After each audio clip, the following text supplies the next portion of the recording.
1637, voilà le soir du miracle. En tout cas, c'est ce que nous dit la chronique. Il y a un orage ce soir-là sur la région parisienne, un violent orage, des trombes d'eau qui s'abattent sur la fin de la chasse royale, ce qui fait que le roi, il souhaitait rentrer dormir chez son cousin à Saint-Maur, où suivant les habitudes de la cour, ses affaires avaient été transportées. Vous savez que la cour était itinérante à l'époque, donc le lit du roi se trouvait à Saint-Maur, mais là, pas question d'aller jusque-là. Il fait vraiment trop mauvais et le capitaine des gardes suggère d'aller au plus près, c'est-à-dire au Louvre.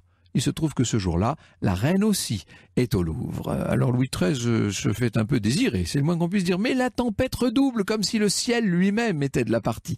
Alors, dans un soupir, Louis XIII finit par se rendre aux arguments du capitaine des gardes. Il gagne son palais du Louvre, il va souper avec sa femme, puis, nous dit Philippe Erlanger, comme il n'y avait pas d'autre lit, on mit le chevet à celui de la reine.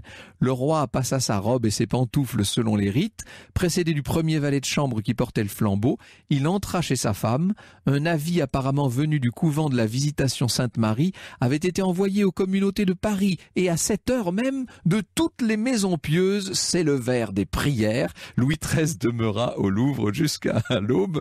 Là, je pense quand même qu'on est dans la légende. Enfin, je poserai la question à mon invité dans un instant, mais ça paraît un peu inouï d'imaginer tous ces monastères élevant au ciel des prières pour que le roi enfin puisse faire un enfant à sa femme depuis 23 ans, je le rappelle.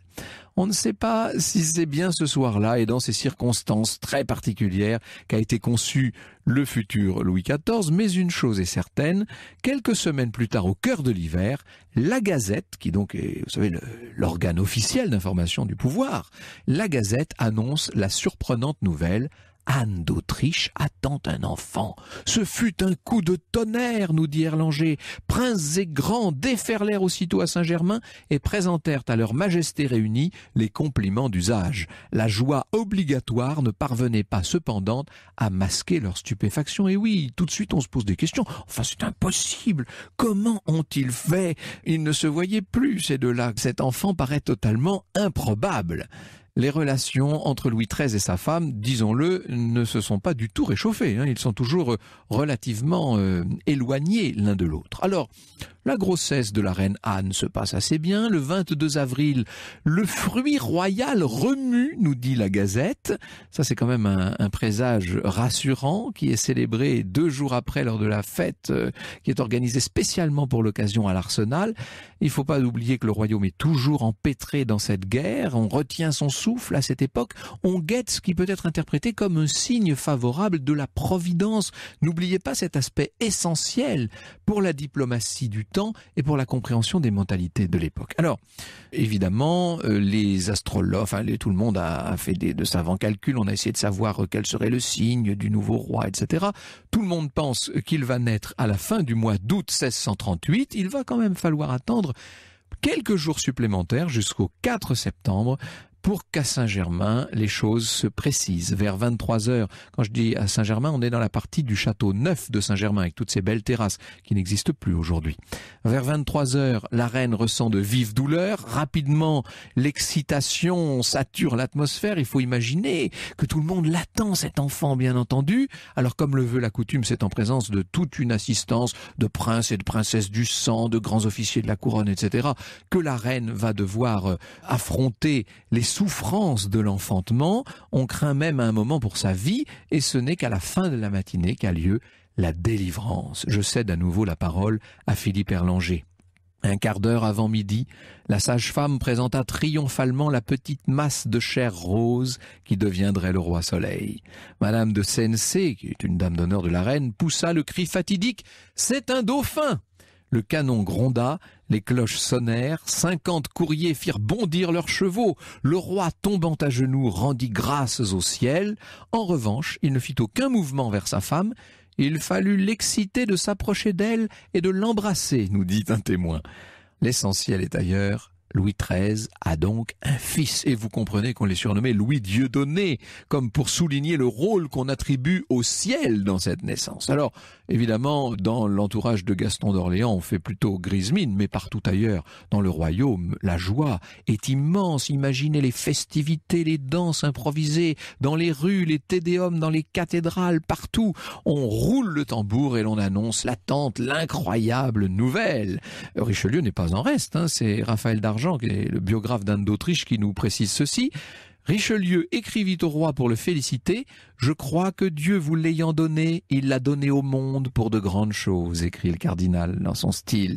La Gazette, l'organe du cardinal, sans crainte d'exagération, compare la naissance du dauphin rien moins qu'à celle de Moïse.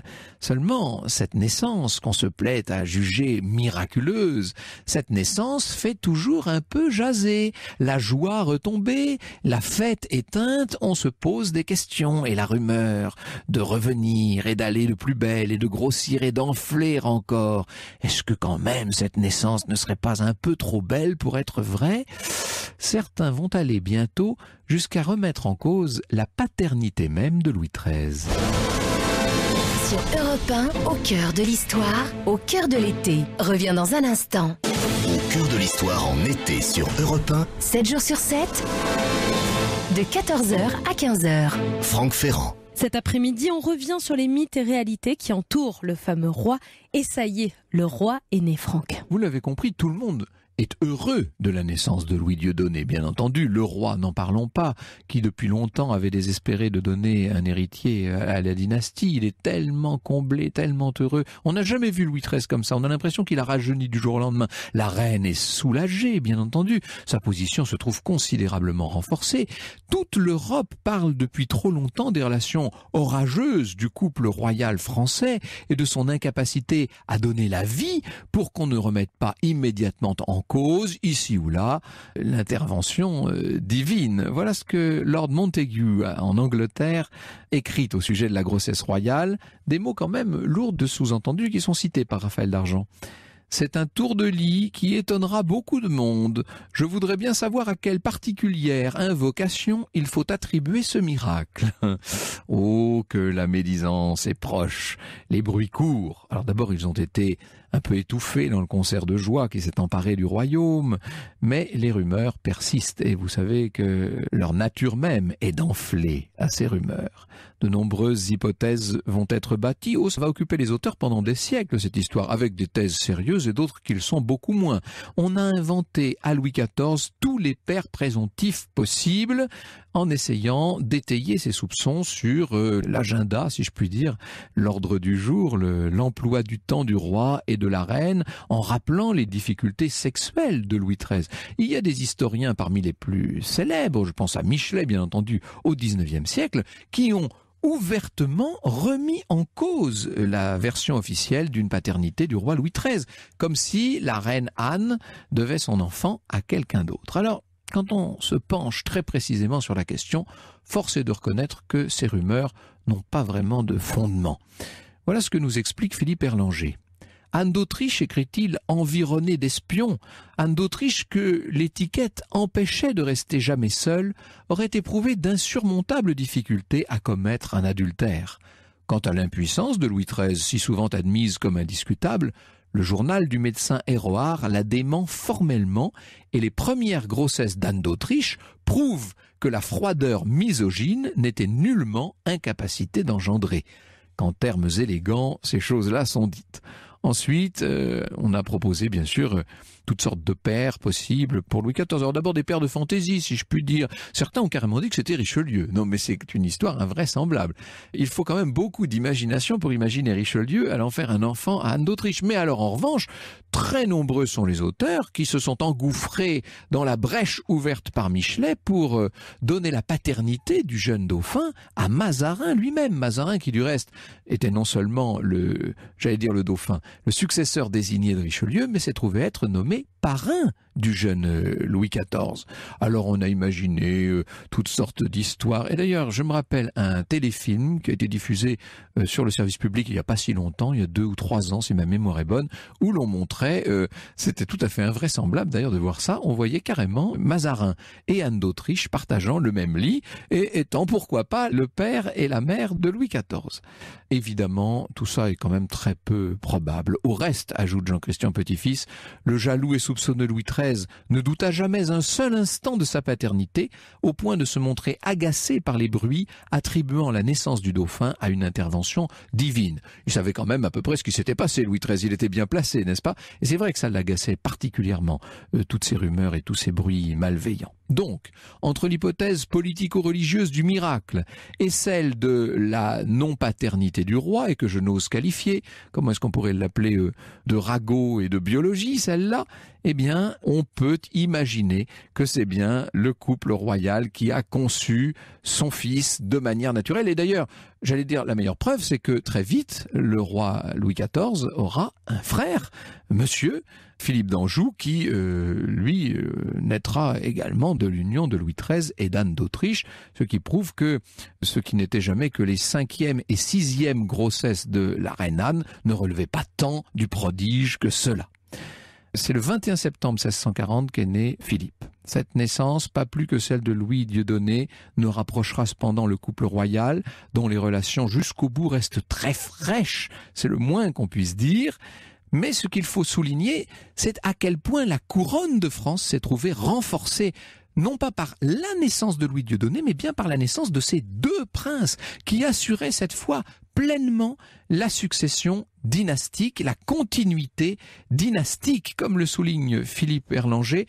En 1637, Louis XIII et Richelieu poursuivaient seuls contre tous une œuvre colossale dont nul n'imaginait qu'elle pourrait leur survivre. On savait Louis XIII très malade, on savait Richelieu à bout de souffle, et on se disait qu'on serait bientôt débarrassé non seulement de l'un et de l'autre, mais de la politique qu'ils incarnaient. Eh bien, et je le cite de nouveau Erlanger, en 1638, ils étaient en droit de penser que la maison d'Autriche ne dominerait plus la chrétienté, que l'unité du royaume resterait indestructible. Il suffisait pour cela de l'existence d'un dauphin. Ce dauphin allait bientôt devenir roi, car dès l'âge de 5 ans, il monte sur le trône sous le nom bien entendu de Louis XIV. On raconte souvent cette anecdote de Louis XIII sur son lit de mort et qui dit au jeune dauphin grimpé sur son lit « Et comment avez-vous nom maintenant ?» Louis XIV aurait répondu l'enfant, à quoi Louis XIII aurait répondu « Pas encore mon fils, pas encore ». Bonjour Jean-François Solnon. Bonjour Franck. Nous allons parler de Louis XIV, non seulement de sa naissance et de sa jeunesse, mais d'une manière générale de tous les grands aspects d'une vie grande, comme son surnom l'indique. Europe 1, au cœur de l'histoire. Europe 1, au cœur de l'histoire, au cœur de l'été. Franck Ferrand. Il y a de nombreux mythes autour de Louis XIV. On retrace la vie du roi Soleil cet après-midi sur Europe 1. Franck Ferrand, vous recevez Jean-François Solnon, historien, professeur émérite des universités, auteur de Louis XIV, Vérités et légendes, paru chez Perrin. Alors d'abord, le premier des ragots, parce que ce qui est très extraordinaire dans votre ouvrage Vérités et légendes, Jean-François Solnon, c'est que vous tordez le cou à un très très grand nombre de fausses vérités, si je puis dire, sur Louis XIV. La première de ces fausses vérités, c'est celle de sa naissance illégitime. Il n'aurait pas, disait-on, été le fils de Louis XIII. Calomnié, il en restera toujours quelque chose. Oui, c'est vrai, qu'en vous écoutant, on s'aperçoit de la force de la rumeur, cette rumeur qui enfle, qui finit par tout recouvrir. Non, je crois que la chose est entendue. Louis XIV est bien le fils de Louis XIII. Que la naissance de Louis XIV ait tardé à venir, c'est un fait indubitable. Et il est vrai que lorsque Louis XIII a épousé Anne d'Autriche, il était très très jeune. Eh oui. En 1615, il a 14 ans. Très timide. On peut parler d'un introverti puissant. Oui, c'est un homme austère, c'est un homme, on pourrait presque dire, neurasthénique, qui est assez mal à l'aise avec les femmes. On dirait aujourd'hui qu'il est affligé de toc, comme on dirait aujourd'hui. Sans doute. Puis alors, sa femme l'intimide beaucoup. C'est une très belle femme, Anne d'Autriche. Et cette beauté l'intimide, il ne sait pas tellement comment faire.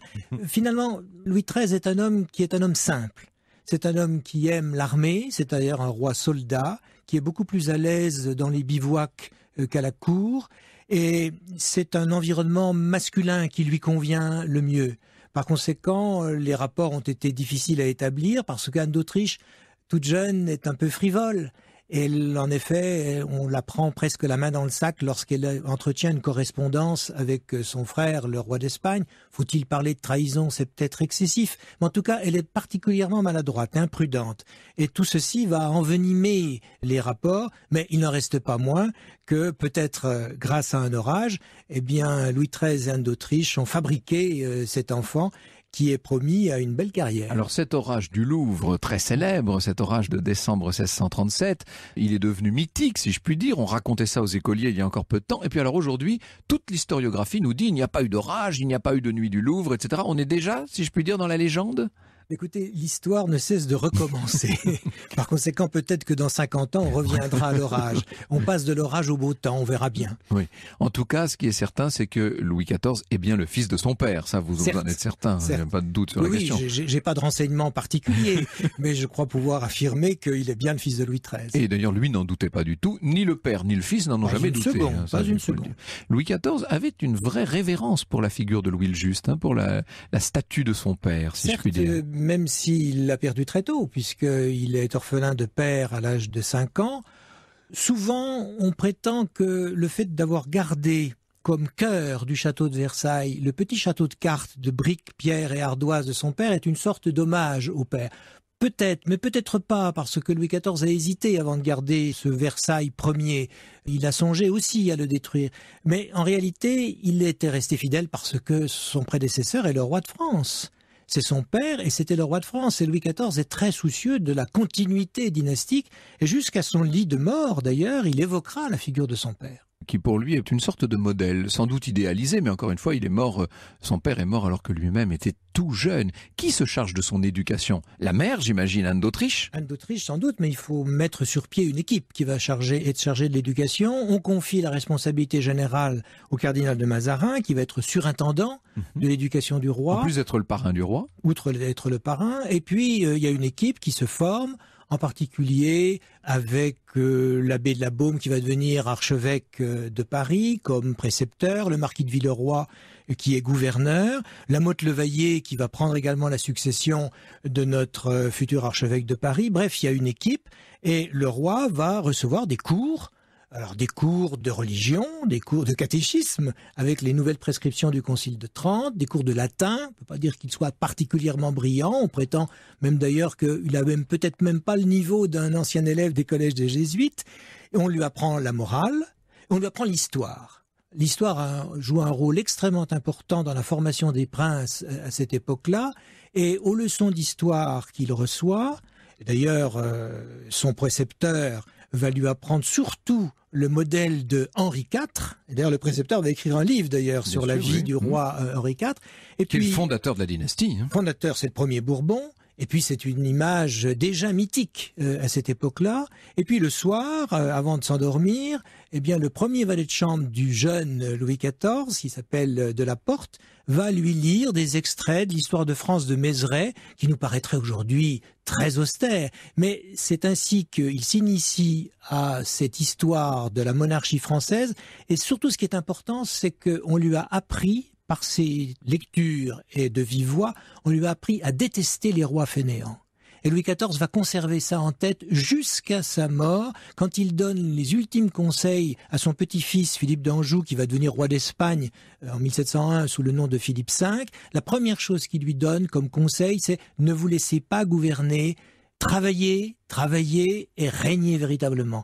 Il faut éviter ce mystère, en quelque sorte, des rois fainéants, des rois mérovingiens. Et lorsque Philippe V se plaint à son grand-père de toutes les difficultés qu'il rencontre à Madrid, Louis XIV lui répond « Si vous avez cru qu'il fut fort agréable et fort facile d'être roi, vous vous êtes fort trompé, car c'est un métier, c'est une vocation, c'est un sacrifice d'une certaine manière. C'est en tout cas comme ça que Louis XIV le conçoit. » Mais il dit aussi un métier grand, noble et délicieux. Et oui, ça c'est ce qu'on lui faisait, c'était une version latine oui, qu'on lui faisait recopier. Alors, on a l'image d'un Louis XIV dont l'éducation aurait été laissée complètement en friche. C'est Saint-Simon qui nous le dit. Mais Saint-Simon est une mauvaise langue. Voltaire le répète, Michelet s'en fait l'écho. Enfin bon, il y a toute une généalogie des légendes. Écoutez, comme ça. Saint-Simon joue le rôle du témoin oculaire alors qu'il est né au moment où Louis XIV a déjà 37 ans. Oui. Donc il n'est pas le témoin, et a fortiori, il n'est pas le témoin de l'enfance du roi.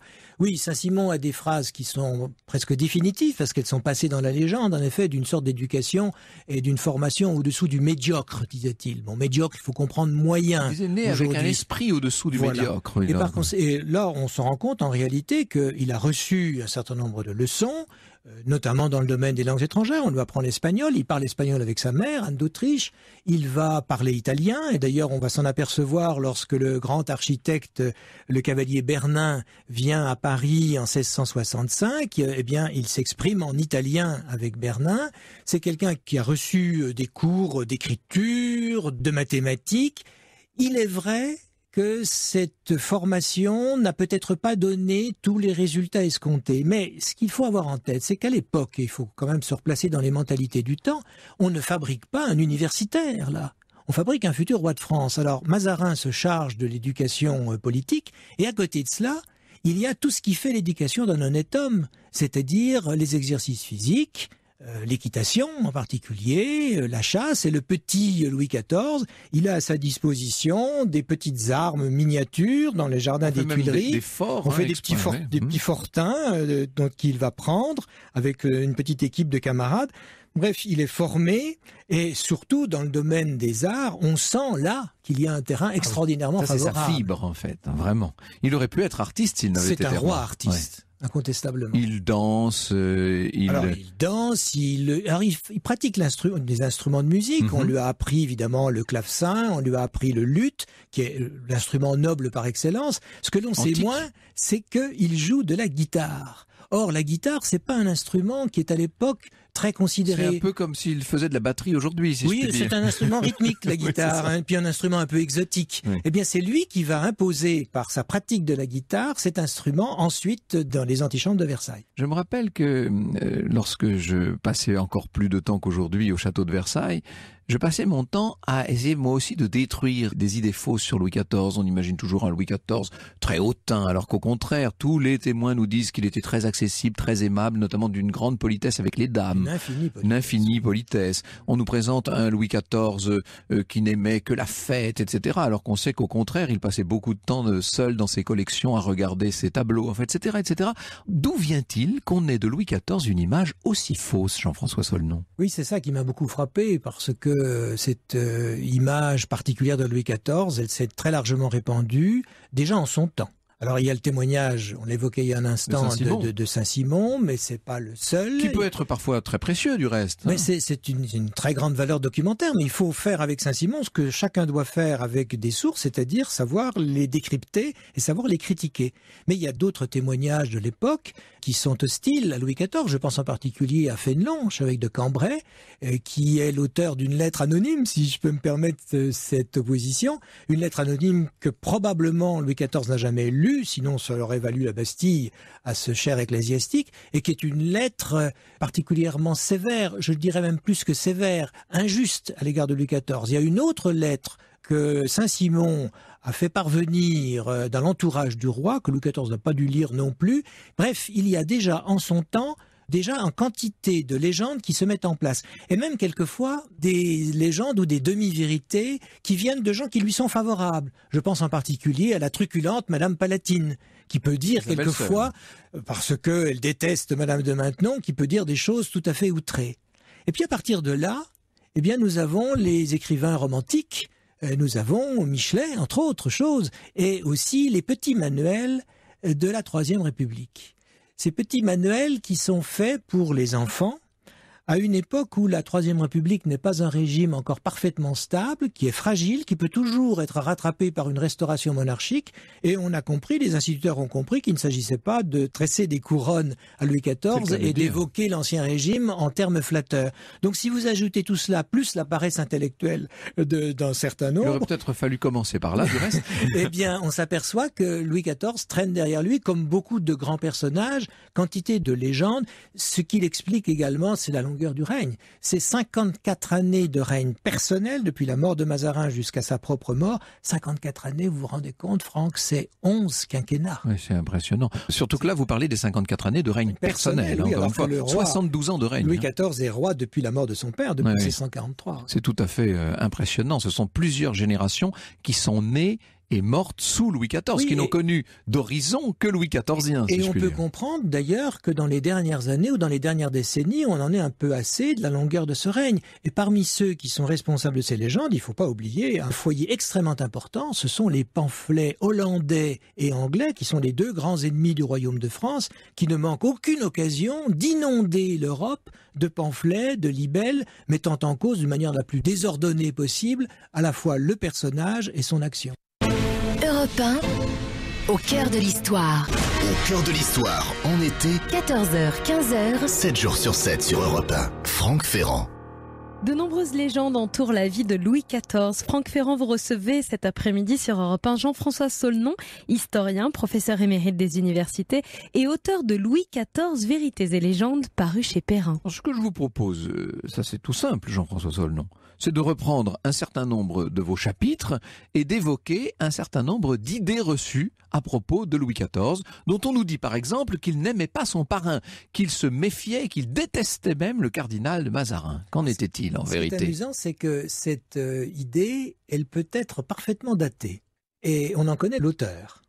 Il s'agit du premier valet de chambre du roi, le fameux Pierre de la Porte, qui explique qu'un jour, sur la terrasse du château de Compiègne, le jeune Louis voit passer... C'est un adolescent. C'est un adolescent, un tout jeune homme, voit passer le cardinal Mazarin et a déclaré « Ah, voici le grand Turc ».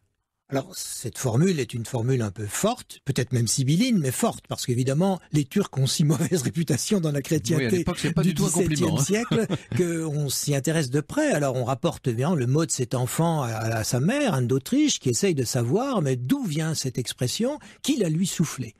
Et le petit roi refuse de donner ses sources et a beaucoup de courage et reste muet. Et on sait que Pierre de la Porte, et on le sait grâce aux mémoires de Pierre de la Porte, ne manquait aucune occasion de s'en prendre au cardinal Mazarin. Et à partir de là, à partir de cette toute petite anecdote, eh bien, on en a déduit que Louis XIV détestait Mazarin.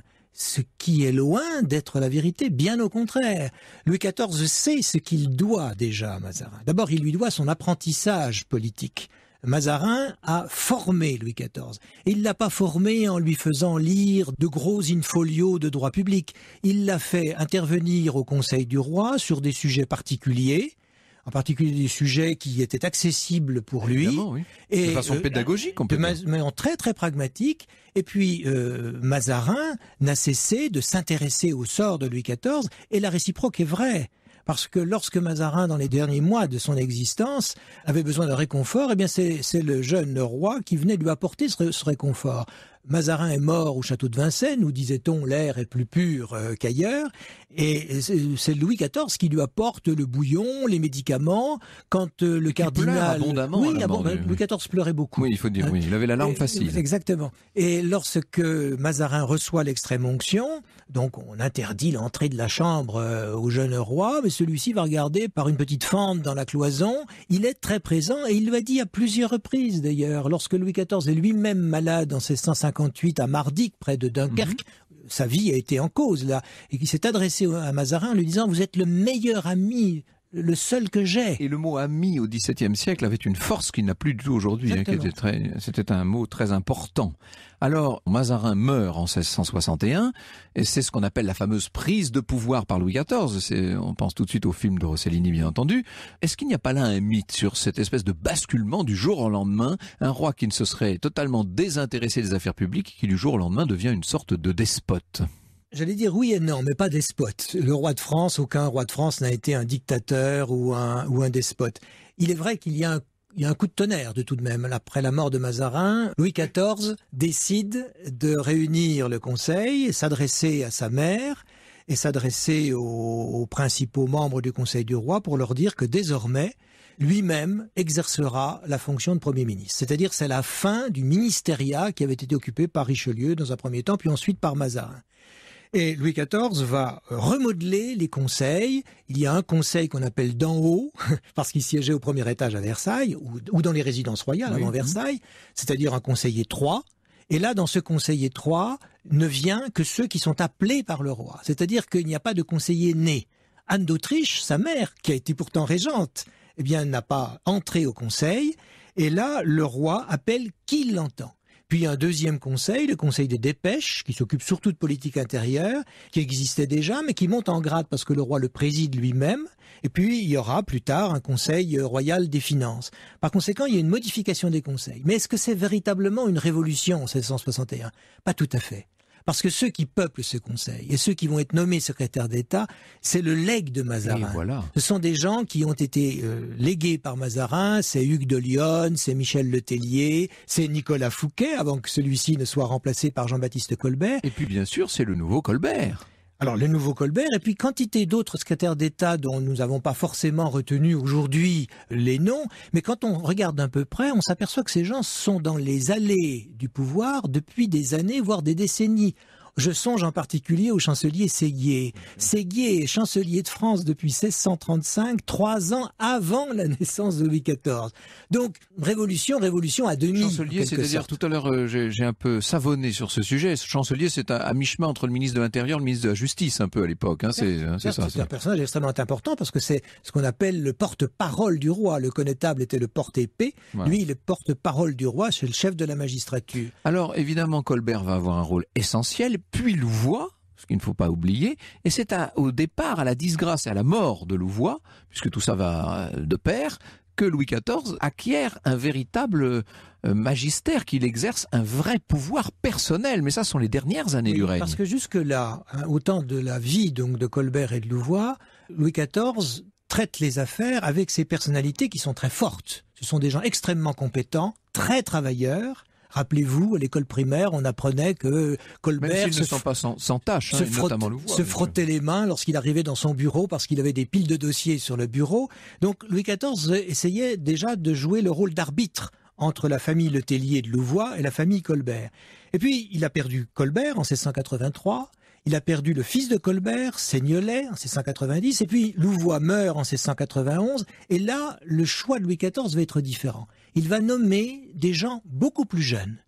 Des gens comme Jérôme Philippot de la Vrillière, qui a par exemple 24 ans, un autre à 25 ans, où ils sont très très jeunes, et Louis XIV, qui lui est en quelque sorte toujours présent, qui a pris de l'âge, ne déteste pas former ces jeunes gens, leur donner des conseils, ce qui accroît encore son travail. Madame de Maintenon n'hésite pas à dire « le roi travaille encore plus que par le passé, il travaille plus de 3 ou 4 heures par rapport au passé. » Et on a donc un souverain qui s'entoure de gens jeunes qu'il forme, ou alors de techniciens, de commis, et on peut dire qu'il est son propre ministre de l'Intérieur, son propre ministre des Affaires étrangères. Il exerce véritablement là, plus qu'en 1661, un gouvernement personnel. C'est-à-dire qu'il est devenu un monsieur mûr, puis même âgé, qu'il a une très grande expérience et qu'il estime qu'aucun des jeunes ministres qui désormais travaillent avec lui ne serait capable de mener le ministère. Il y a eu une évolution dans le règne. Oui, puis pour une personne âgée, elle ne déteste pas former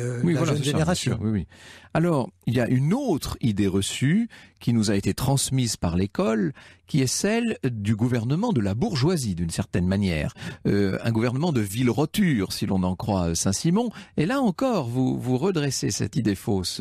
Quand on lit Saint-Simon, on est assez épaté par le vocabulaire qu'il emploie, où il stigmatise en effet les gens de peu, les gens de basse extraction. Fort du commun, dit-il. Oui, la ville bourgeoisie, pas seulement la bourgeoisie, mais la ville bourgeoisie, c'est vraiment politiquement particulièrement incorrect.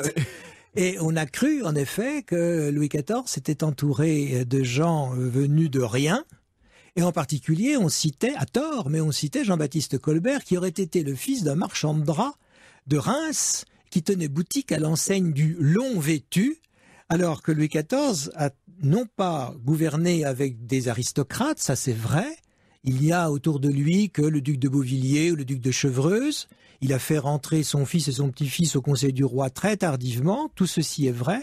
Il n'en reste pas moins que ceux qui conseillent le roi et ceux qui sont ministres sont plutôt des gens de noblesse récente ou, et c'est le cas de Jean-Baptiste Colbert et de son frère Torcy, ce sont des roturiers, et qui ont été anoblis par leur charge. Donc on a affaire à une sorte de haute bourgeoisie, mais une bourgeoisie très ancienne, dont les ancêtres remontent au XIVe siècle. Oui, ce ne sont pas des gens qui doivent leur fortune ou leur position uniquement à la grâce du roi, pas Non. uniquement. Ils ont déjà une expérience et ils appartiennent souvent à des lignées qui ont été au service de l'État, pas en première ligne, mais au service de l'État depuis longtemps. On dit aussi que Louis XIV aurait été complètement coupé de son peuple, hein, on l'imagine, alors toujours à Versailles, alors qu'en fait ça n'est que la fin du règne. Hein. Une grande partie du règne se passe plutôt à Saint-Germain-en-Laye du reste, mais on l'imagine coupé du peuple, loin de son royaume, ignorant ses provinces. Là aussi, c'est une légende absolue. C'est d'ailleurs très curieux que cette légende ait pu prendre racine, puisque quand il était très jeune, il a parcouru les provinces de France qui s'étaient révoltées au moment de la Fronde des Mazarins, là en quelque sorte cornaquées à partir de 1653 dans toutes ces provinces. Ensuite, il a conduit ses armées sur la frontière nord et la frontière est. Il suffit de regarder les tableaux de Van der Meulen qui nous montrent le siège de telle ou telle ville par Louis XIV, jusqu'au moment où il ne commande plus directement ses armées, mais c'est en 1693, donc c'est très tardif. Et puis il est très bien renseigné par tous ses intendants, ses agents du pouvoir, y compris par les évêques d'ailleurs. Et Louis XIV, et Primi Visconti le signale bien, veut être informé de tout. Je crois qu'il y a que l'affaire des poisons, où vraiment Je veux là, le détail de tout. là où il a véritablement été en dehors de la réalité, mais pour le reste, il est très informé et jamais coupé de son peuple. Ah, nous ne sommes pas en train de faire de la propagande royaliste, nous sommes simplement en train de rappeler un certain nombre de vérités historiques que toutes sortes de générations d'historiens, pour des raisons différentes, ont essayé de camoufler jusqu'à une période récente. Oui, parce que les faits parlent d'eux-mêmes. Le roi est sensible à la misère des peuples parce qu'on meurt de faim au XVIIe siècle, bien c'est sûr, vrai. bien sûr, oui. Mais nous ne sommes pas dans une période de l'État-providence. Les accidentés de la vie, ceux qui sont au chômage ou ceux qui sont victimes des guerres ne sont pas soutenus par l'État. Mais nous connaissons cette assistance que dans la première moitié du XXe siècle, ou pour certains pays plus en avance, à la fin du XIXe siècle, comme en Allemagne par exemple. Là, à l'époque, l'État-providence n'existe pas. Louis XIV est sensible à la misère qui peut arriver au moment du grand hiver de 1709 ou des crises démographiques de 1693-94, mais il se contente pas d'être ému. Il réagit et il agit, par exemple demandant à ses intendants de faire transiter le blé et les céréales d'une province qui en est bien pourvue vers celles qui en sont démunies. Il demande également à importer du blé venu de l'Europe du Nord. Il envoie Jean Bart pour arraisonner des bateaux de céréales qui viennent d'Amérique ou qui viennent de Smyrne. Par conséquent, il y a un effort. Il n'a fait que soulager quelque peu cette misère. Il ne l'a pas résolue. Qui peut se prévaloir de résoudre ces problèmes-là? Mais il est sensible, et il est sensible en tant que chrétien. Il ne faut pas oublier qu'il est, c'est d'ailleurs son titre, il est le roi très chrétien à l'époque. C'est le titre de tous les rois de France, je précise cela. Sur son lit de mort, Louis XIV a dit « Je m'en vais, mais l'État demeurera toujours ». En revanche, il n'a jamais dit « L'État, c'est moi ». Certainement pas, parce que ça correspond pas à l'idée qu'on se fait de la monarchie. Il n'y a pas une sorte d'accaparement du royaume de France par un individu. La phrase importante, celle qui a été notée par les contemporains, c'est en effet celle-ci « Je m'en vais ». Mais l'État demeurera toujours. Alors justement, à propos des mots attribués à Louis XIV, à tort ou à raison, nous allons consacrer le retour aux origines d'aujourd'hui spécifiquement à cette question. Et je renvoie nos auditeurs, parce que nous n'avons fait là qu'effleurer la matière, je les renvoie à votre bel ouvrage, Jean-François Saulnon, Louis XIV, Vérités et légendes, c'est publié chez Perrin. Merci beaucoup. Sur Europe 1, au cœur de l'histoire, au cœur de l'été. Reviens dans un instant. Au cœur de l'histoire. Retour aux origines. Et aujourd'hui, Franck, c'est une question de Brigitte via la page Facebook d'Au cœur de l'histoire. Parmi les phrases célèbres habituellement attribuées à Louis XIV, y en a-t-il beaucoup de fausses, Franck? Je remercie Brigitte de nous poser cette question. Car en effet, on a beaucoup prêté à Louis XIV toutes sortes de phrases. Alors, l'État c'est moi, c'est la plus célèbre, c'est celle que les écoliers retiennent parce que c'est en quelque sorte le résumé du règne. Mais si l'on étudie les choses de près, comme vous nous le dites, Jean-François Saulnon, on est loin de la vérité, bien entendu. Et même au moment de la célèbre séance de la flagellation du Parlement, où il est entré, dit-on, en botte pour tancer ces messieurs du Parlement, on imagine très bien le 19e siècle faire des tartines sur ce sujet, Louis XIV n'aurait jamais prononcé cette phrase. Il y en a d'autres comme celle-là. Alors, en revanche, les ambassadeurs, et notamment l'ambassadeur d'Espagne, nous rapportent qu'en 1700, vous savez qu'au moment où il accepte la succession du roi d'Espagne pour son petit-fils Philippe d'Anjou, qui va devenir le roi d'Espagne Philippe V, il aurait dit « Messieurs, il n'y a désormais plus de Pyrénées ». La phrase est reprise par 2 chroniqueurs, notamment Sourche, elle est reprise par l'ambassadeur d'Espagne, donc là on peut imaginer qu'elle est vraie. C'est bien sûr Saint-Simon qui est le plus grand pourvoyeur de phrases Louis XIViennes, si je puis dire. J'ai trop aimé les bâtiments. Ce serait plein, aurait regretté Louis XIV sur son lit de deuil. Malheureusement, la phrase ne figure que chez Saint-Simon, donc ça paraît un peu difficile à dire. Et de même que cet avis qu'il portait sur son neveu Philippe d'Orléans, c'est un fanfaron de crime. L'expression est très belle, mais elle est parfaitement saint-simonienne au sens stylistique du terme. Il me semble qu'en effet, elle sort surtout de l'imagination du mémorialiste. Et puis alors, il n'y a pas que Saint-Simon. On oublie toujours que le premier grand historien de Louis XIV et de son règne, c'est Voltaire, bien entendu, l'auteur du siècle de Louis XIV. Et alors Voltaire a fait dire énormément de choses à Louis XIV. Voltaire aimait ces espèces de phrases qui résumaient les situations politiques et il lui fait dire notamment « Mon grand-père aimait les Huguenots et ne les craignait point. Mon père ne les aimait point et les craignait. Moi, je ne les aime ni ne les crains. » C'est assez bien vu, c'est assez bien résumé, mais c'est un mot apocryphe qui évidemment est né sous la plume du grand Voltaire et non pas dans la bouche du grand Louis XIV. On pourrait comme ça multiplier les mots. Il me semble, et c'est le petit conseil que je donnerais à nos auditeurs pour clore cette première émission consacrée au tricentenaire de la mort de Louis XIV, il me semble que le meilleur moyen d'entendre parler Louis XIV, c'est encore d'aller lire les lettres de sa belle-sœur, Madame Palatine, parce que dans certaines des lettres qui sont écrites en allemand, bien entendu, elle a pris la peine de reproduire en français les mots mêmes du roi. Et l'on voit Louis XIV, on a l'impression de l'entendre parler, c'est assez remarquable. On reconnaît, si je puis dire, son style, et notamment ce tic de langage qui revient systématiquement sous la plume de Madame Palatine et qui devait donc être un tic de langage de Louis XIV, Asteur. Il semblerait que Louis XIV, à presque toutes les phrases, disait Asteur, Asteur. C'est assez étonnant d'avoir comme ça ce magnétophone, cet enregistrement, si je puis dire. Je vous rappelle le titre de l'ouvrage de Jean-François Solnon, Louis XIV, Vérités et légendes. Vous y trouverez beaucoup de précisions sur ce qu'a dit Louis XIV et ce qu'il n'a, semble-t-il, jamais. Encore plus que par le passé, il travaille plus de 3 ou 4 heures par rapport au passé.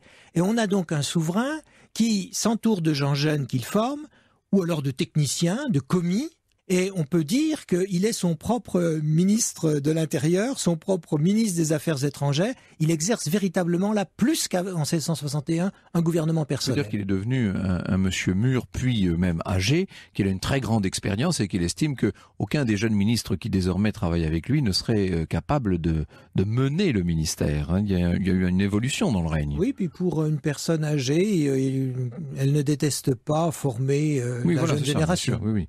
Alors, il y a une autre idée reçue qui nous a été transmise par l'école, qui est celle du gouvernement de la bourgeoisie, d'une certaine manière. Un gouvernement de ville-roture, si l'on en croit Saint-Simon. Et là encore, vous redressez cette idée fausse. Quand on lit Saint-Simon, on est assez épaté par le vocabulaire qu'il emploie, où il stigmatise en effet les gens de peu, les gens de basse extraction. Fort du commun, dit-il. Oui, la ville bourgeoisie, pas seulement la bourgeoisie, mais la ville bourgeoisie, c'est vraiment politiquement particulièrement incorrect. Et on a cru, en effet, que Louis XIV s'était entouré de gens venus de rien. Et en particulier, on citait, à tort, mais on citait Jean-Baptiste Colbert, qui aurait été le fils d'un marchand de draps de Reims, qui tenait boutique à l'enseigne du Long Vêtu, alors que Louis XIV a non pas gouverné avec des aristocrates, ça c'est vrai. Il n'y a autour de lui que le duc de Beauvilliers ou le duc de Chevreuse. Il a fait rentrer son fils et son petit-fils au conseil du roi très tardivement. Tout ceci est vrai. Il n'en reste pas moins que ceux qui conseillent le roi et ceux qui sont ministres sont plutôt des gens de noblesse récente ou, et c'est le cas de Jean-Baptiste Colbert et de son frère Torcy, ce sont des roturiers et qui ont été anoblis par leur charge. Donc on a affaire à une sorte de haute bourgeoisie, mais une bourgeoisie très ancienne, dont les ancêtres remontent au XIVe siècle. Oui, ce ne sont pas des gens qui doivent leur fortune ou leur position uniquement à la grâce du roi, pas non, uniquement. Ils ont déjà une expérience et ils appartiennent souvent à des lignées qui ont été au service de l'État, pas en première ligne, mais au service de l'État depuis longtemps. On dit aussi que Louis XIV aurait été complètement coupé de son peuple, hein, on l'imagine, alors toujours à Versailles, alors qu'en fait ça n'est que la fin du règne, hein. Une grande partie du règne se passe plutôt à Saint-Germain-en-Laye du reste, mais on l'imagine coupé du peuple, loin de son royaume, ignorant ses provinces. Là aussi c'est une légende absolue, c'est d'ailleurs très curieux que cette légende ait pu prendre racine, puisque quand il était très jeune, il a parcouru les provinces de France qui s'étaient révoltées au moment de la Fronde des Mazarins, là en quelque sorte cornaqués à partir de 1653 dans toutes ces provinces. Ensuite, il a conduit ses armées sur la frontière nord et la frontière est. Il suffit de regarder les tableaux de Van der Meulen qui nous montrent... C'est un peu à l'époque, hein, c'est ça. C'est un personnage extrêmement important parce que c'est ce qu'on appelle le porte-parole du roi. Le connétable était le porte-épée. Voilà. Lui, il est porte-parole du roi, c'est le chef de la magistrature. Alors, évidemment, Colbert va avoir un rôle essentiel, puis Louvois, ce qu'il ne faut pas oublier, et c'est au départ, à la disgrâce et à la mort de Louvois, puisque tout ça va de pair, que Louis XIV acquiert un véritable magistère, qu'il exerce un vrai pouvoir personnel. Mais ça, ce sont les dernières années du règne. Parce que jusque-là, au temps de la vie donc, de Colbert et de Louvois, Louis XIV traite les affaires avec ses personnalités qui sont très fortes. Ce sont des gens extrêmement compétents, très travailleurs. Rappelez-vous, à l'école primaire, on apprenait que Colbert ne sont pas sans tâche, notamment Louvois, se frottait les mains lorsqu'il arrivait dans son bureau parce qu'il avait des piles de dossiers sur le bureau. Donc Louis XIV essayait déjà de jouer le rôle d'arbitre entre la famille Le Tellier de Louvois et la famille Colbert. Et puis, il a perdu Colbert en 1683. Il a perdu le fils de Colbert, Seignelay, en 1690, et puis Louvois meurt en 1691, et là, le choix de Louis XIV va être différent. Il va nommer des gens beaucoup plus jeunes. Des gens comme Jérôme Philippot de la Vrillière, qui a par exemple 24 ans, un autre à 25 ans, où ils sont très très jeunes, et Louis XIV qui lui est en quelque sorte toujours présent, qui a pris de l'âge, ne déteste pas former ces jeunes gens, leur donner des conseils, ce qui accroît encore son travail. Madame de Maintenon n'hésite pas à dire « le roi travaille encore plus que par le passé, il travaille plus de 3 ou 4 heures par rapport au passé ». Et on a donc un souverain qui s'entoure de gens jeunes qu'il forme, ou alors de techniciens, de commis, et on peut dire qu'il est son propre ministre de l'Intérieur, son propre ministre des Affaires étrangères. Il exerce véritablement là, plus qu'en 1661, un gouvernement personnel. C'est-à-dire qu'il est devenu un monsieur mûr, puis même âgé, qu'il a une très grande expérience et qu'il estime qu'aucun des jeunes ministres qui désormais travaillent avec lui ne serait capable de mener le ministère. Il y a eu une évolution dans le règne. Oui, puis pour une personne âgée, elle ne déteste pas former la jeune génération. Oui. Alors, il y a une autre idée reçue qui nous a été transmise par l'école, qui est celle du gouvernement de la bourgeoisie, d'une certaine manière. Un gouvernement de ville-roture, si l'on en croit Saint-Simon. Et là encore, vous redressez cette idée fausse. Quand on lit Saint-Simon, on est assez épaté par le vocabulaire qu'il emploie, où il stigmatise en effet les gens de peu, les gens de basse extraction. Fort du commun, dit-il. Oui, la ville bourgeoisie, pas seulement la bourgeoisie, mais la ville bourgeoisie, c'est vraiment politiquement particulièrement incorrect. Et on a cru, en effet, que Louis XIV s'était entouré de gens venus de rien. Et en particulier, on citait, à tort, mais on citait Jean-Baptiste Colbert, qui aurait été le fils d'un marchand de draps de Reims. On a cru, en effet, que Louis XIV s'était entouré de gens venus de rien.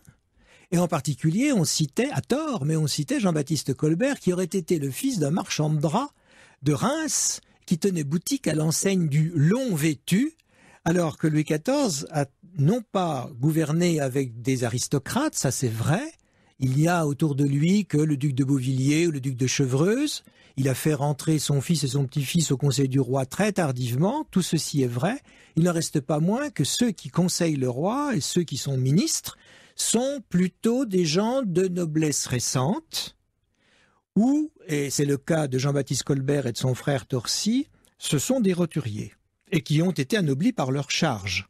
Donc on a affaire à une sorte de haute bourgeoisie, mais une bourgeoisie très ancienne, dont les ancêtres remontent au XIVe siècle. Oui, ce ne sont pas des gens qui doivent leur fortune ou leur position uniquement à la grâce du roi, pas uniquement. Ils ont déjà une expérience et ils appartiennent souvent à des lignées qui ont été au service de l'État, pas en première ligne, mais au service de l'État depuis longtemps. On dit aussi que Louis XIV aurait été complètement coupé de son peuple, hein, on l'imagine, alors toujours à Versailles, alors qu'en fait ça n'est que la fin du règne, hein. Une grande partie du règne se passe plutôt à Saint-Germain-en-Laye du reste, mais on l'imagine coupé du peuple, loin de son royaume, ignorant ses provinces. Là aussi, c'est une légende absolue. C'est d'ailleurs très curieux que cette légende ait pu prendre racine, puisque quand il était très jeune, il a parcouru les provinces de France qui s'étaient révoltées au moment de la Fronde des Mazarins, là en quelque sorte cornaqués à partir de 1653 dans toutes ces provinces. Ensuite, il a conduit ses armées sur la frontière nord et la frontière est. Il suffit de regarder les tableaux de Van der Meulen qui nous montrent le siège de telle ou telle ville par Louis XIV,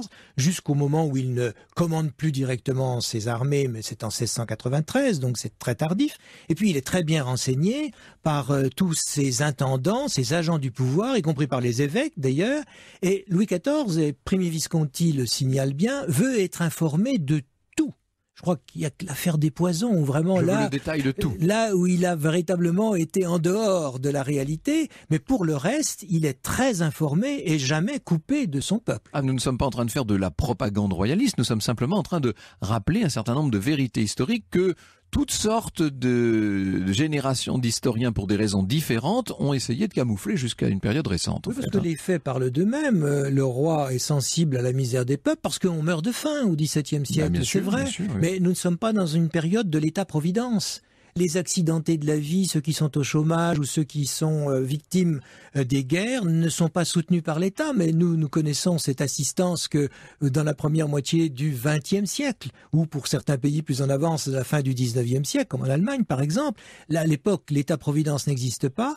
Louis XIV est sensible à la misère qui peut arriver au moment du grand hiver de... Et c'est une vocation, c'est un sacrifice d'une certaine manière. C'est en tout cas comme ça que Louis XIV le conçoit. Mais il dit aussi un métier grand, noble et délicieux. Et oui, ça c'est ce qu'on lui faisait. C'était une version latine Oui, qu'on lui faisait recopier. Alors, on a l'image d'un Louis XIV dont l'éducation aurait été laissée complètement en friche. C'est Saint-Simon qui nous le dit. Mais Saint-Simon est une mauvaise langue. Voltaire le répète, Michelet s'en fait l'écho. Enfin bon, il y a toute une généalogie des légendes. Écoutez, comme ça. Saint-Simon joue le rôle du témoin oculaire alors qu'il est né au moment où Louis XIV a déjà 37 ans. Oui. Donc il n'est pas le témoin, et a fortiori, il n'est pas le témoin de l'enfance du roi.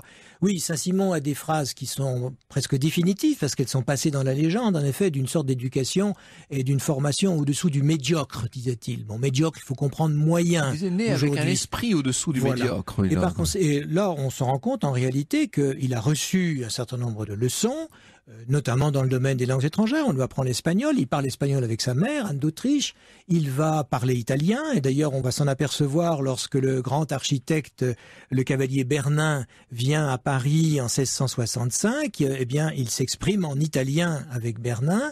C'est quelqu'un qui a reçu des cours d'écriture, de mathématiques.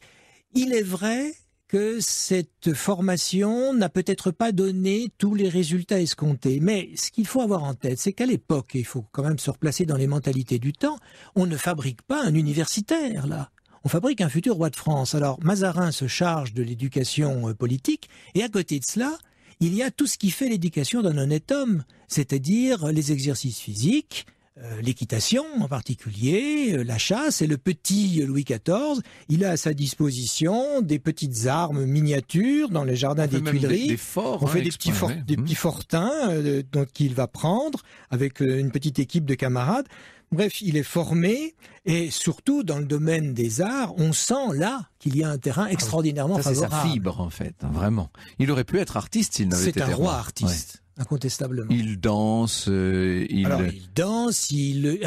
pratique des instruments de musique. On lui a appris évidemment le clavecin, on lui a appris le luth, qui est l'instrument noble par excellence. Ce que l'on sait moins, c'est qu'il joue de la guitare. Or, la guitare, c'est pas un instrument qui est à l'époque très considéré. C'est un peu comme s'il faisait de la batterie aujourd'hui, si oui, je puis dire. C'est un instrument rythmique, la guitare, oui, puis un instrument un peu exotique. Oui. Eh bien, c'est lui qui va imposer, par sa pratique de la guitare, cet instrument ensuite dans les antichambres de Versailles. Je me rappelle que lorsque je passais encore plus de temps qu'aujourd'hui au château de Versailles, je passais mon temps à essayer moi aussi de détruire des idées fausses sur Louis XIV. On imagine toujours un Louis XIV très hautain, alors qu'au contraire, tous les témoins nous disent qu'il était très accessible, très aimable, notamment d'une grande politesse avec les dames. Une infinie politesse. On nous présente qui s'était révolté au moment de la Fronde des Mazarins, là en quelque sorte cornaqué à partir de 1653 dans toutes ses provinces. Ensuite, il a conduit ses armées sur la frontière nord et la frontière est. Il suffit de regarder les tableaux de Van der Meulen qui nous montrent le siège de telle ou telle ville par Louis XIV, jusqu'au moment où il ne commande plus directement ses armées, mais c'est en 1693, donc c'est très tardif. Et puis il est très bien renseigné par tous ses intendants, ses agents du pouvoir, y compris par les évêques d'ailleurs. Et Louis XIV, et Primi Visconti le signale bien, veut être informé de tout. Je crois qu'il y a que l'affaire des poisons, où vraiment le détail de tout. Là où il a véritablement été en dehors de la réalité, mais pour le reste, il est très informé et jamais coupé de son peuple. Ah, nous ne sommes pas en train de faire de la propagande royaliste, nous sommes simplement en train de rappeler un certain nombre de vérités historiques que toutes sortes de générations d'historiens, pour des raisons différentes, ont essayé de camoufler jusqu'à une période récente. Oui, parce que les faits parlent d'eux-mêmes. Le roi est sensible à la misère des peuples parce qu'on meurt de faim au XVIIe siècle, c'est vrai. Sûr, oui. Mais nous ne sommes pas dans une période de l'État-providence.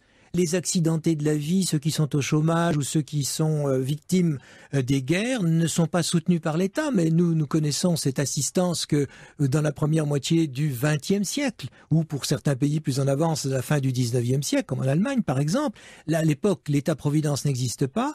Louis XIV est sensible à la misère qui peut arriver au moment du grand hiver de 1709 ou des crises démographiques de 1693-94, mais il se contente pas d'être ému. Il réagit et il agit, par exemple demandant à ses intendants de faire transiter le blé, les céréales d'une province qui en est bien pourvue vers celles qui en sont démunies. Il demande également à importer du blé venu de l'Europe du Nord. Il envoie Jean Bart pour arraisonner des bateaux de céréales qui viennent d'Amérique ou qui viennent de Smyrne. Par conséquent, il y a un effort. Il n'a fait que soulager quelque peu cette misère. Il ne l'a pas résolue. Qui peut se prévaloir de résoudre ces problèmes-là? Mais il est sensible, et il est sensible en tant que chrétien. Il ne faut pas oublier qu'il est, c'est d'ailleurs son titre, il est le roi très chrétien à l'époque. C'est le titre de tous les rois de France, je précise cela. Sur son lit de mort, Louis XIV a dit « je m'en vais, mais l'État demeurera toujours ». En revanche, il n'a jamais dit « l'État, c'est moi ». Certainement pas, parce que ça correspond pas à l'idée qu'on se fait de la monarchie. Il n'y a pas une sorte d'accaparement du royaume de France par un individu. La phrase importante, celle qui a été notée par les contemporains, c'est en effet celle-ci « je m'en vais ». Mais l'État demeurera toujours. Alors justement, à propos des mots attribués à Louis XIV, à tort ou à raison, nous allons consacrer le retour aux origines d'aujourd'hui spécifiquement à cette question. Et je renvoie nos auditeurs, parce que nous n'avons fait là qu'effleurer la matière, je les renvoie à votre bel ouvrage, Jean-François. Historien, professeur émérite des universités et auteur de Louis XIV, Vérités et légendes, paru chez Perrin. Alors, ce que je vous propose, ça c'est tout simple, Jean-François Solnon, c'est de reprendre un certain nombre de vos chapitres et d'évoquer un certain nombre d'idées reçues à propos de Louis XIV, dont on nous dit par exemple qu'il n'aimait pas son parrain, qu'il se méfiait, qu'il détestait même le cardinal de Mazarin. Qu'en était-il en vérité? Ce qui est amusant, c'est que cette idée, elle peut être parfaitement datée. Et on en connaît l'auteur.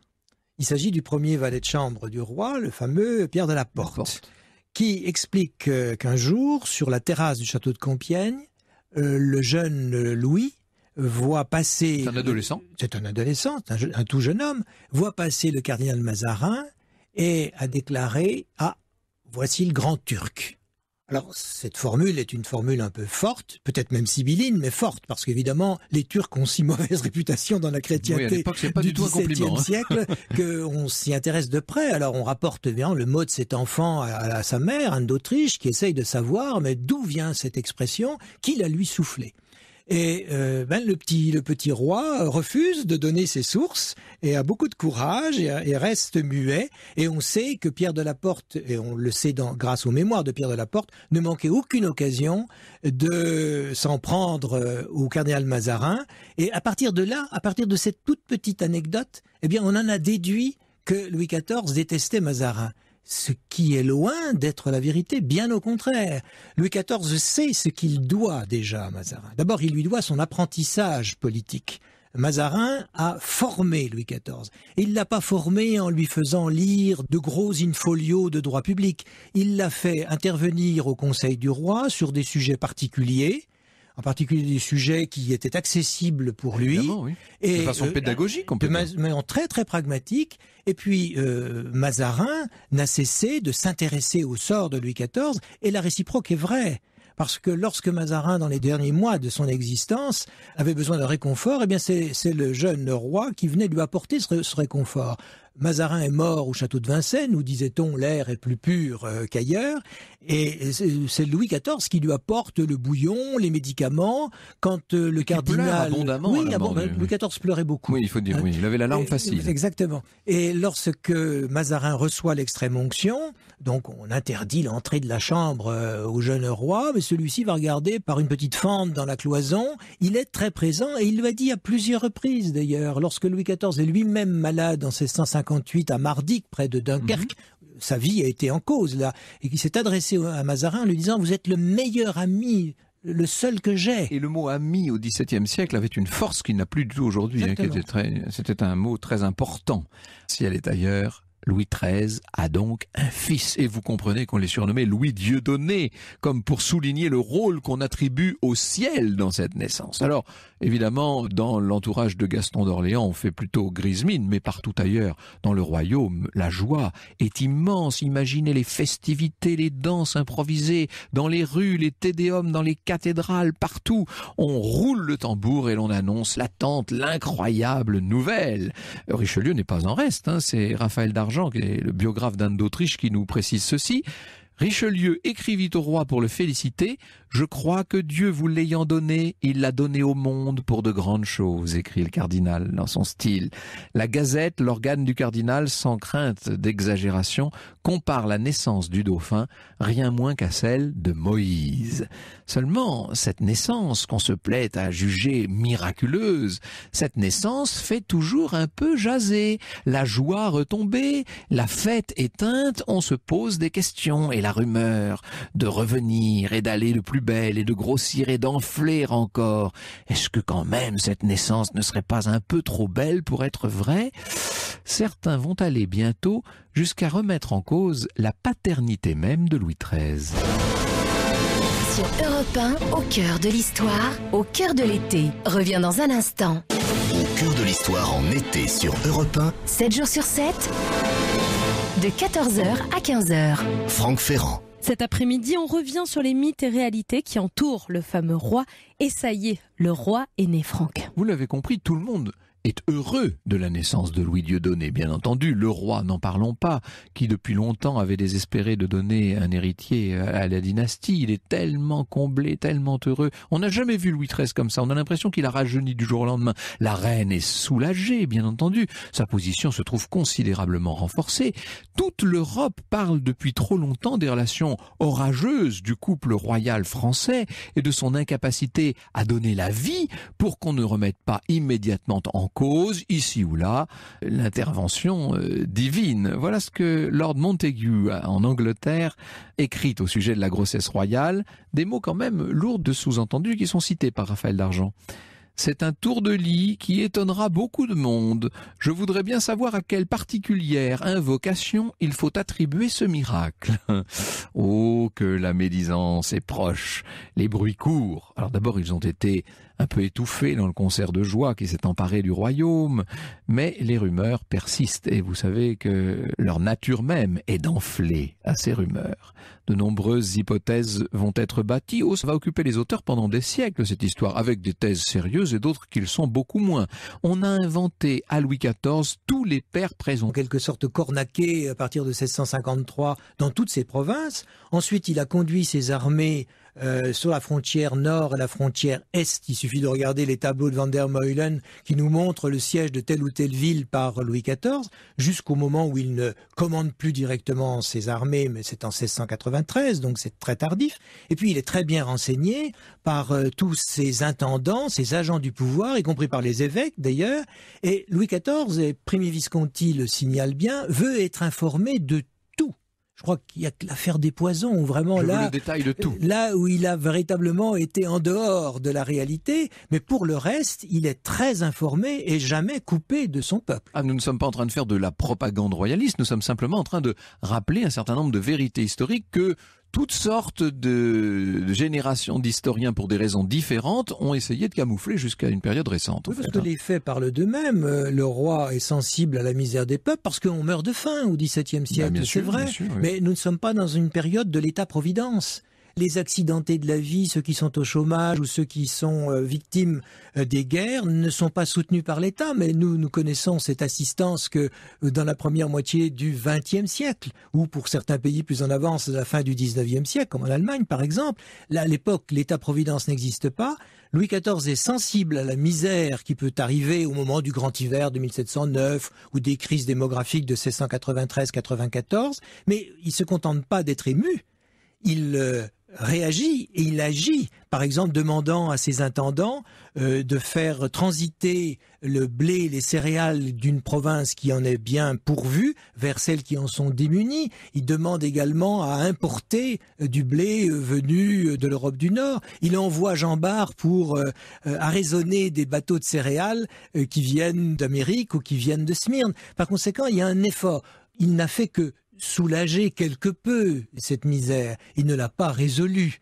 Qui peut se prévaloir de résoudre ces problèmes-là? Mais il est sensible, et il est sensible en tant que chrétien. Il ne faut pas oublier qu'il est, c'est d'ailleurs son titre, il est le roi très chrétien à l'époque. C'est le titre de tous les rois de France, je précise cela.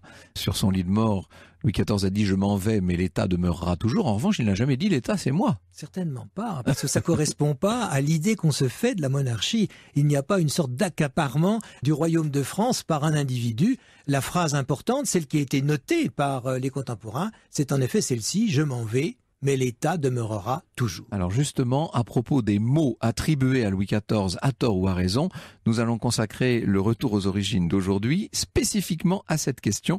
Et je renvoie nos auditeurs, parce que nous n'avons fait là qu'effleurer la matière, je les renvoie à votre bel ouvrage, Jean-François Saulnon, Louis XIV, Vérités et légendes. Ces victimes des guerres ne sont pas soutenues par l'État, mais nous connaissons cette assistance que dans la première moitié du XXe siècle, ou pour certains pays plus en avance, à la fin du XIXe siècle, comme en Allemagne par exemple. Là, à l'époque, l'État-providence n'existe pas. Louis XIV est sensible à la misère qui peut arriver au moment du grand hiver de 1709 ou des crises démographiques de 1693-94, mais il se contente pas d'être ému. Il réagit et il agit, par exemple demandant à ses intendants de faire transiter le blé et les céréales d'une province qui en est bien pourvue vers celles qui en sont démunies. Il demande également à importer du blé venu de l'Europe du Nord. Il envoie Jean Bart pour arraisonner des bateaux de céréales qui viennent d'Amérique ou qui viennent de Smyrne. Par conséquent, il y a un effort. Il n'a fait que soulager quelque peu cette misère. Il ne l'a pas résolue. Qui peut se prévaloir de résoudre ces problèmes-là? Mais il est sensible, et il est sensible en tant que chrétien. Il ne faut pas oublier qu'il est, c'est d'ailleurs son titre, il est le roi très chrétien à l'époque. C'est le titre de tous les rois de France, je précise cela. Sur son lit de mort, Louis XIV a dit « Je m'en vais, mais l'État demeurera toujours ». En revanche, il n'a jamais dit « L'État, c'est moi ». Certainement pas, parce que ça correspond pas à l'idée qu'on se fait de la monarchie. Il n'y a pas une sorte d'accaparement du royaume de France par un individu. La phrase importante, celle qui a été notée par les contemporains, c'est en effet celle-ci « Je m'en vais ». Mais l'État demeurera toujours. Alors justement, à propos des mots attribués à Louis XIV, à tort ou à raison, nous allons consacrer le retour aux origines d'aujourd'hui spécifiquement à cette question. Et je renvoie nos auditeurs, parce que nous n'avons fait là qu'effleurer la matière, je les renvoie à votre bel ouvrage, Jean-François Saulnon, Louis XIV, Vérités et légendes. C'est publié chez Perrin. Merci beaucoup. Sur Europe 1, au cœur de l'histoire, au cœur de l'été. Reviens dans un instant. Au cœur de l'histoire. Retour aux origines. Et aujourd'hui, Franck, c'est une question de Brigitte via la page Facebook d'Au cœur de l'histoire. Parmi les phrases célèbres habituellement attribuées à Louis XIV, y en a-t-il beaucoup de fausses, Franck? Je remercie Brigitte de nous poser cette question. Car en effet, on a beaucoup prêté à Louis XIV toutes sortes de phrases. Alors, L'État c'est moi, c'est la plus célèbre, c'est celle que les écoliers retiennent parce que c'est en quelque sorte le résumé du règne, mais si l'on étudie les choses de près, comme vous nous le dites Jean-François Solnon, on est loin de la vérité bien entendu, et même au moment de la célèbre séance de la flagellation du Parlement, où il est entré, dit-on, en botte pour tancer ces messieurs du Parlement, on imagine très bien le 19e siècle faire des tartines sur ce sujet, Louis XIV n'aurait jamais prononcé cette phrase. Et il y en a d'autres comme celle-là. Alors, en revanche, les ambassadeurs, et notamment l'ambassadeur d'Espagne, nous rapportent qu'en 1700, vous savez qu'au moment où il accepte la succession du roi d'Espagne pour son petit-fils Philippe d'Anjou, qui va devenir le roi